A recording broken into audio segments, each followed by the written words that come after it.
अस्सलाम वालेकुम नाज़रीन, कैचअप क्रिकेट के एक और एपिसोड के साथ तौसीफ और हमारे साथ हस्ब मामूल डॉक्टर साहब मौजूद हैं। मोहम्मद रिजवान ने कहा कि उनकी दिली ख्वाहिश है कि वो अपनी ख्वाहिश ये है कि वो चौथे नंबर पे बारी करें, लेकिन वो 5वें नंबर पे वनडे में बारी कर रहे हैं। तो अब क्या कहते हैं डॉक्टर साहब, सबसे पहले तो ये बताएं कि इतने खूबसूरत फूल कहाँ से आए? जी, ये फूल बताता चलूँ कि ये अभी जो ईद गुज़री है हमारी ईद उल फ़ित्र यानी कि उस पर मेरे बच्चों ने मुझे स्पेशल ईद गिफ्ट किया था जिसमें हर रंग के फूल उन्होंने शामिल किए हैं और ये उनकी मेहरबानी है और ये सारे प्लास्टिक के नहीं हैं, ओरिजिनल फूल हैं, तो खरीद के लाए थे मेरे लिए ईद ईद के लिए। माशाल्लाह, माशाल्लाह डॉक्टर साहब, ज़बरदस्त। तो मोहम्मद अली, बहुत-बहुत शुक्रिया कि आपने हमें हमारे एपिसोड को फूलों के साथ रंगीन कर दिया। तो डॉक्टर साहब, रिज़वान को किस नंबर पे बारी करनी चाहिए, आपके ख़्याल में? क्योंकि अभी हम मिडल ऑर्डर में बैट्समैन तो है ही नहीं हमारे पास, जो हैं वो इंजर्ड हैं या उनको खिला नहीं रहे ओपनर्स को। Middle order batsman Abdullah Shafique भी मिडल ऑर्डर बैट्समैन नहीं है, शान मसूद भी मिडल ऑर्डर बैट्समैन नहीं है, इफ्तिखार को इन्होंने ओरिजिनल स्क्वाड से ड्रॉप कर दिया था। तो अब क्या समझते हैं कि क्या रिज़वान का बेहतर नंबर क्या है?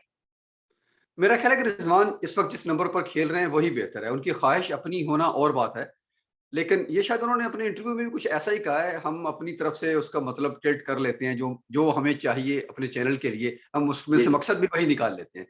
तो मेरा ख़्याल है कि रिज़वान के कहने का मकसद भी यही था कि मेरी ज़ाती ख़्वाहिश तो ये है कि मैं चौथे पे खेलूँ, लेकिन चूँकि टीम की ज़रूरत 5वें की है, तो मैं 5वें पर खेल रहा हूँ और इसमें मुझे कोई एतराज़ नहीं, जहाँ मेरा कोच मेरी ज़रूरत महसूस करेगा, मेरा कैप्टन मेरी ज़रूरत महसूस करेगा, मैं वहाँ पर खेलूँगा।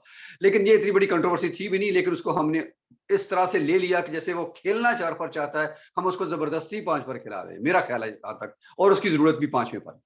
अच्छा डॉक्टर साहब, अब अगर हम पिछले दोनों मैच देखें तो एक में शान मसूद ने कोई 14-15 गेंदें खेल ली और आउट हो गए। उसके बाद अब्दुल्ला शफीक 14-15 गेंदें खेल के आउट हो गए।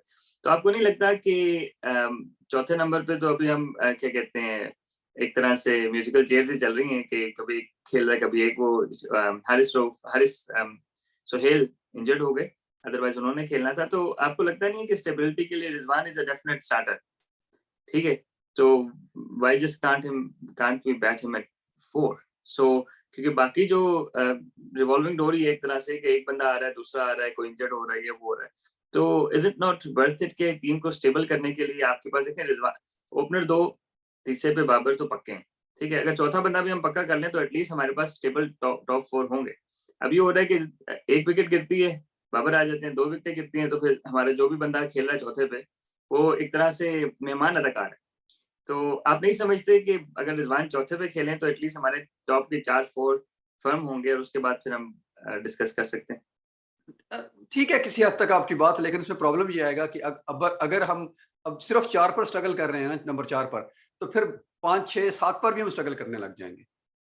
एटलीस्ट रिज़वान एक एक स्टेप नीचे आ रहे हैं, तो चौथे पर यानी कि first 4 position kind of openers ही होती हैं। कि कहीं भी अगर पहले बॉल पे फ़र्ज़ करें विकेट गिर गई, तो 1 डाउन तो राइट अवे ही आ जाता है। हो सकता है वो पहले ओवर में ही आ जाए और अक्सर ऐसा होता भी है।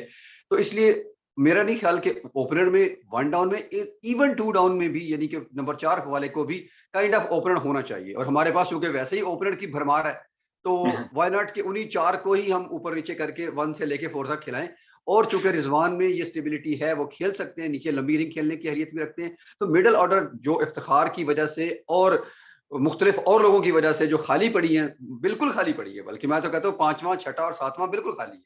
इन 3 स्पॉट्स के लिए कम से कम एक रिज़वान तो स्टेबल मेंबर होगा वहाँ पर। फिर 2 को हम वही म्यूजिकल चेयर्स की तरह किसी न किसी को खिला लेंगे वहाँ पे। मेरा ख्याल है कि अच्छा फिलहाल उनको 5 पे ही खेलना चाहिए। डॉक्टर साहब, पिछले 2 साल से यही चल रहा है थोड़ा-सा, क्योंकि टी20 पे लास्ट ईयर फोकस था, क्योंकि एशिया कप भी टी20 का था, वर्ल्ड कप भी टी20 का था। उससे पहले एक और बैक टू बैक 2 टी20 वर्ल्ड कप आ गए, तो फोकस था पिंच हिटर्स पे रहा के ऊपर बाबर और रिजवान लंबी पारी कर लेंगे, तो नीचे जो हमें बंदा चाहिए वो जाते ही हिटिंग करें। अब इश्यू ये आ रहा है कि हमारा मिडल ऑर्डर एस्टेब्लिश नहीं हो सका। Even Iftikhar wasn't in the original squad either, समझ रहे हैं? तो अब इसमें हम ओवरऑल आपको क्या लगता है कि अब महीने हमारे पास 4-5 ही हैं। एक श्रीलंका की सीरीज़ है, मेरे ख्याल है वो भी टेस्ट सीरीज़ है, एक एशिया कप था, वो भी पता नहीं होता कि नहीं होता। तो हमारे पास कोई इतना नेशनल वनडे कप करा लेंगे डोमेस्टिक का, तो हमारे पास कोई इतना टाइम नहीं है। तो आपको लगता है कि हम मिडल ऑर्डर बैट्समैन डेवलप कर सकेंगे इस दौरान? जिस तरह अब्दुल्ला शफीक को मिडल ऑर्डर बनाने की कोशिश की जा रही है, या हारिस को इन एंड आउट किया जा रहा है। देखिए अब्दुल्ला शफीक, आगा सलमान उसको भी चूंकि हम बॉलिंग बहुत कम करवा रहे हैं, तो मेरा ख्याल उसको भी हम बैट्समैन के तौर पर भी पर ही डेवलप करने की कोशिश कर रहे हैं।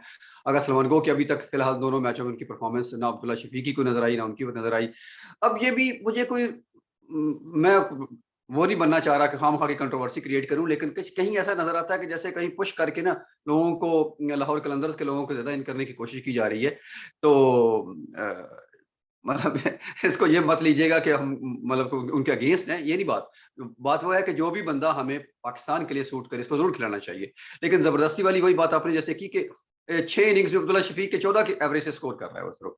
वो टेस्ट क्रिकेटर है, उसको टेस्ट क्रिकेटर रहने दिया जाए तो बेहतर है। ऐसा ना हो कि कहीं हम उसको वनडे खिलाते खिलाते टेस्ट से भी गायब कर दें। डॉक्टर ये साहब हमारे इसके यहाँ ऊपर अक्सर होता आया है। इसके ऊपर इंशाल्लाह कोई एपिसोड अभी करते हैं अब्दुल्ला शफीक के केस के ऊपर, बिकॉज आपने बड़ा अच्छी चीज आइडेंटिफाई की। अच्छा डॉक्टर साहब, अगर हम इसको ओवरऑल देखें तो मेरा ख्याल है कि आप बल्कि मैं किसी हद तक आपसे एग्री करता हूँ कि रिजवान अगर 5 पे खेलते हैं तो वो थोड़ा सा ही can shepherd the late middle order at the same time, क्योंकि जो ऊपर के हमारे ओपनर्स हैं ना, वो दोनों ऑन एवरेज 11-12 ओवर्स खेल रहे हैं हर मैच में, ठीक है, ऑन एवरेज, जिससे ज्यादा ही खेल रहे हैं वैसे तो उसमें ये है कि आप समझ लें कि अगर नंबर 5 पे वो आते हैं तो वो आखिरी 25 ओवर में ही आएंगे। तो उनके साथ जिस तरह हम शादाब हो गए, Shadab is not an establish one day batsman, although उनको पूरा कॉन्फिडेंस दिया जाता है। उसके बाद इमाद वसीम तो है ही नहीं सिस्टम में, तो बाकी कोई डेवलप नहीं हुए, इफ्तिखार होपफुली आ जाएंगे। तो आई गेस कि I agree to you to a point कि अभी जो करंट सिनेरियो है, अगर वो 5 पे खेलते हैं तो हमें थोड़ी सी स्टेबिलिटी शायद मिल जाए। तो डॉक्टर साहब कुछ ऐड करना चाहेंगे? जी, मेरा ख्याल है कि वही जो आपने सारा सारा उसको समराइज कर दिया है। बिल्कुल सही बात है कि इमाद वसीम की भी कहीं न कहीं ज़रूरत महसूस हो रही है, और उससे बढ़कर हमें इफ्तिखार की ज़रूरत भी महसूस हो रही है कि जिनको अगर वनडे स्क्वाड में नहीं भी रखा था, तो ये डोमेस्टिक डोमेस्टिक सीरीज़ है, तो इसमें प्रॉब्लम नहीं था कि उसको आराम से जब T20 में उसने परफॉर्म किया था तो ले आया जाता यहाँ पे, तो खिला लिया जाता। ये मामला कहीं न कहीं सॉल्व होता नज़र आ रहा था। लेकिन शायद पता नहीं अरबाब इख्तियार क्या चाहते हैं और वो किस तरह की टीम चाहते हैं। या तो वही बात है कि किसी को T20 खिला दो, किसी को वनडे खिला दो, किसी को टेस्ट खिला दो, सबको खुश करने की पॉलिसी जो हमने किसी एपिसोड में बात की थी, ये कहीं ना कहीं चलती नजर आ रही है मुझे। क्योंकि देखिए जिस तरह न्यूजीलैंड के ओरिजिनल वनडे स्क्वाड में मार्क चैपमैन नहीं थे, उन्होंने रन्स किए, उन्होंने साथ ही उसको डाल दिया। उनका जी फॉर्म में बिल्कुल। प्लेयर है और जी, उसको जो है वो क्या कहते हैं सूट सूट करेगा, तो विकेट सूट कर रही है तो उन्होंने उसको खिला दिया। तो आई गेस के पाकिस्तान कर सकता था इस तरह। तो चले नाज़रीन, हमारे ख्याल में बाबर सॉरी रिजवान को 5 पे ही खेलना चाहिए जो करंट सर्कमस्टांसेस हैं। अगर सिचुएशन चेंज हो तो हमारी तरफ से क्या कहते हैं हम भी कुछ बैटिंग ऑर्डर चेंज करने की कोशिश करें। तो और रिजवान ने बिल्कुल भी इससे नाराज नहीं थे, कोई ऐसी बात नहीं थी, कंट्रोवर्सी कोई नहीं है। रिजवान ने कहा कि मेरी मर्जी हो तो मैं इधर जाऊं, लेकिन टीम की जरूरत नहीं है। तो Rizwan put the team first, which is pretty standard for any professional cricketers and how it should be. तो चले नाज़रीन, इसके साथ ही हमें इजाजत दें और एक और एपिसोड के साथ जल्दी हम हाजिर होंगे। अपना ख्याल रखिएगा। अस्सलाम वालेकुम।